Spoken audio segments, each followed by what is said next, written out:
Hi, everyone. Today we will be talking about effective rebuttal. There are four things I want you to remember about rebuttal before we move on to discussing the structure of rebuttal and tips and strategies to make your rebuttal especially deadly. The first thing I want you to remember is that the main goal of rebuttal is to prove that the other side is wrong. If you are unable to prove that the other side is absolutely wrong, then the goal is to diminish the weight of their arguments in relation to yours. The second thing I want to emphasize about rebuttal is it is impossible to respond effectively to the other side unless you first listen carefully to what they are saying. It's important that you understand their argument. Some arguments might seem familiar because you've heard them made in different debates or you've made them yourselves or you are familiar with the labels and the words that are being used. But the direction of the argument might change depending on how it's being built by the speaker in that specific debate. So it's important to understand the strongest parts of the argument, especially. So listen. The third thing is debate clean. And this is in your interest, right? So do not misrepresent the arguments of the other side. Do not, on purpose, respond to a weaker version or a caricature of the argument that the other side is making. Judges will see right through this. Your opponents are going to see through this, and you will be ineffective, right? You will fall behind in the debate. Finally, don't just introduce your arguments as a way to rebut the other side. Arguments have their own internal logical structure, and it's important to engage with the arguments of the other side on their terms. Because if you simply respond to them by introducing your own arguments, the adjudicator has no metric by which to assess who is telling the truth or who is correct. So in that case, you run the risk of a deadlock in the round, right? So directly engage with the stuff they're saying. So these are the four things I want to emphasize about rebutting. Now let's talk about structure. So in the same way that we think arguments require a structure, like a lot of you are familiar with the commonly prescribed structure for building an argument, which is to state your label or your claim, to provide analysis, to provide evidence, to conclude the argument, right? The same is true for rebuttal. At the very least, there needs to be a soft structure to rebuttal. So you're not all over the place. So it's also easy for judges to track what's happening, right? So the structure I would suggest is to mention which argument of the other side you're responding to. And especially in BP, this becomes important because you are responding to two teams on the other side and not just one. And you want to be clear which one you're responding to and which specific argument it is, right? Summarize the argument, pinpoint specifically what part of the argument you have a problem with. So is it a premise, a contradiction within the argument, or a logical inconsistency, a major factual inaccuracy, that the argument is irrelevant? You need to be able to break down what about the argument is problematic, right? Analyze this problem and then show why it disproves their mentioned argument, and emphasize how this impacts their case in general.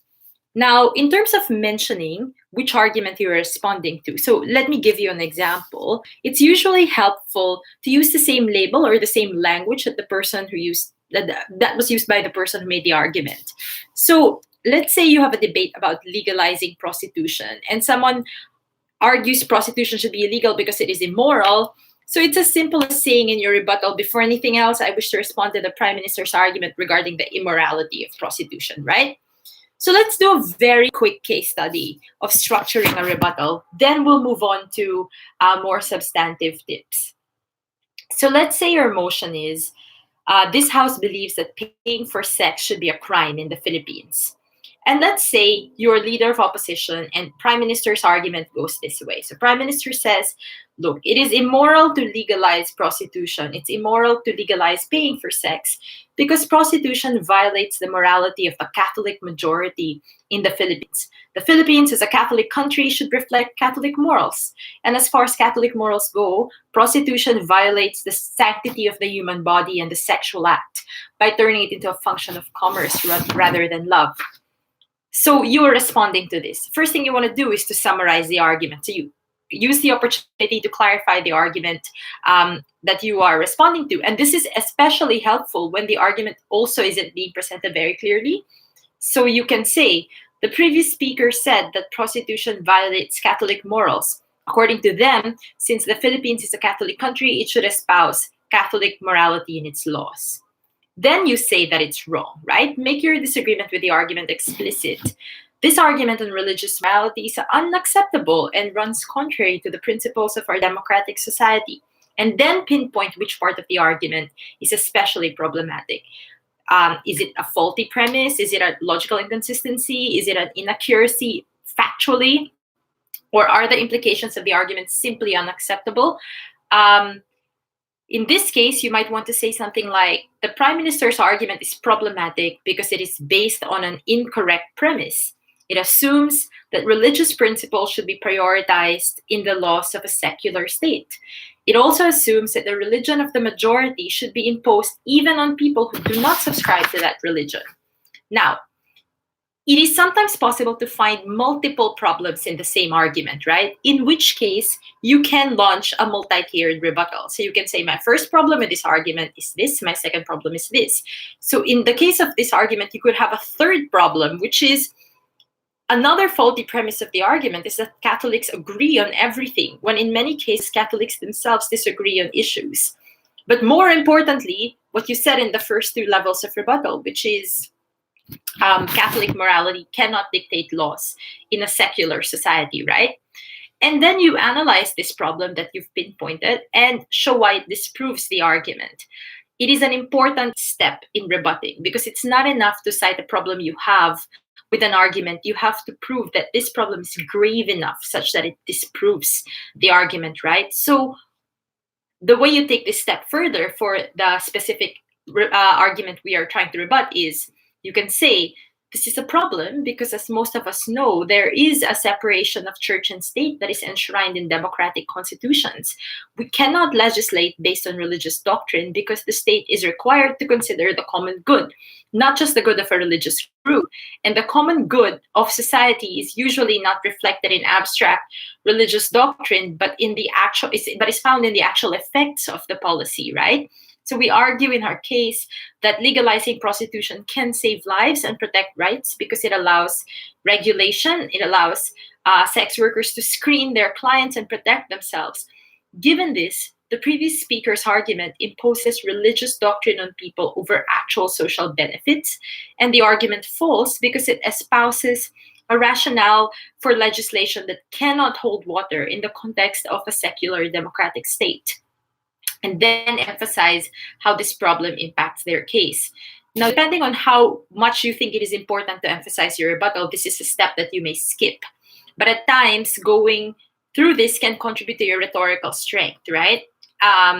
So you can take this a step further and go, in this case, the problem with the other side is that they don't seem to be aware of the nature of legal principles and how they should be applied in a secular state.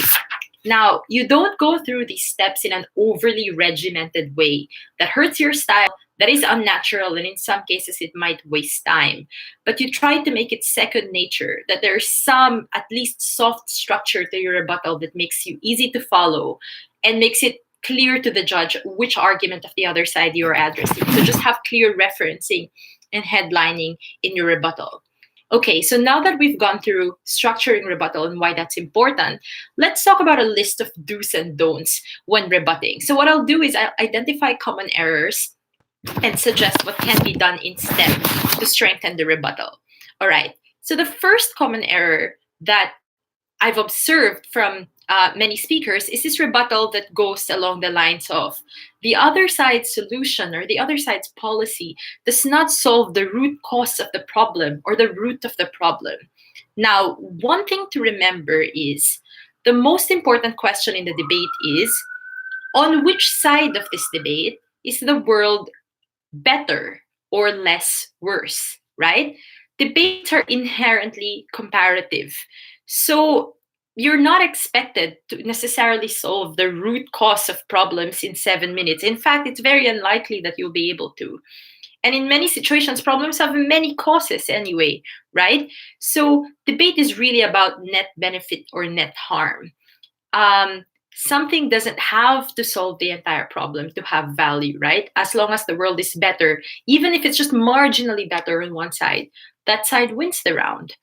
So let's say someone in a debate says that they would like to give reparations to indigenous people, financial reparations for historical injustice, and that financial reparations will reduce their poverty and provide them with investment opportunities. Now, this isn't the most brilliant of arguments, but even if it is not the best argument, you also cannot say we shouldn't give reparations, because despite the fact that, yes, indigenous people need money, reparations don't solve the root of their oppression, which is racial discrimination.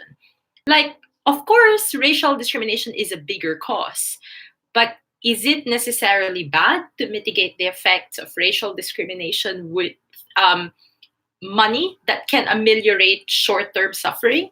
Of course not. Like, there is a net benefit on their side, right? So, for you to be able to take down this net benefit, it's not enough to say the policy doesn't solve the entire problem. You need to provide a bigger harm that will leave the people worse off as a result of this policy, despite whatever short term benefit financial reparations can provide. And we'll revisit this example in a bit when we talk about another common error. So that's the first common error, like expecting the other side to solve the root of the problem. Debates are about comparisons, right? Second is making accusations lightly, especially when they apply to your side as well. I also like calling this the don't be a hypocrite rebuttal. So, for example, there is a debate about invading a certain country, right? And you are on opposition side. And if you launch a rebuttal along the lines of invasion creates a lot of hatred and resentment against the invading country, and this is a problem.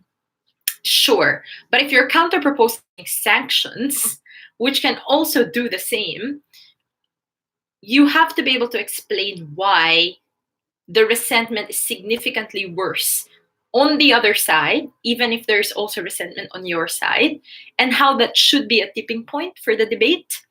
So when you accuse another side of something, it should be instinctive to you to be able to show that that harm doesn't apply to your side, or may apply but to a significantly less extent, right? Um, the third flaw, or the third form of weak rebuttal, is really using examples to rebut the other side's examples, or using examples to rebut the other side's argument. So these are this runs the risk of a debate turning into a ping pong of examples without either team really analyzing why their example is more representative of what's likely to happen in the round. So it's not enough to give a tit for tat example or to name drop a list of examples that supposedly proves your side. At best, you get a deadlock here. Go a step further and analyze the examples and demonstrate that they are the more likely scenario. Remember, all you need to show is that you are correct in the greater likelihood of cases, right? A similar form also under this tit for tat type of rebuttal is if there are factual clashes in the round. Don't simply correct factual errors or what you think are factual errors with like an assertion of a contrary fact, right? Try to offer a reason for why your facts are likely more believable. So, for example, in a debate about like why we should not have allowed China to host the Olympics, and another side says this is important because the Olympics were simply a vanity project of the Chinese government, and Chinese citizens weren't invested in the Olympics anyway. So there was a lack of accountability in the decision-making process of bidding. You don't simply like come up there and go, no, Chinese citizens actually cared about this. Like, you might want to build a context to demonstrate that this is true. Like, for example, when there were perceived insults of like the French authorities against the Chinese Olympics, you had Chinese citizens rallying around the French embassy and things like that, which demonstrates that the public themselves had ownership over this. So you try to like identify other facts or other pieces of evidence to demonstrate that your your set of facts are more plausible, or your narrative is more plausible.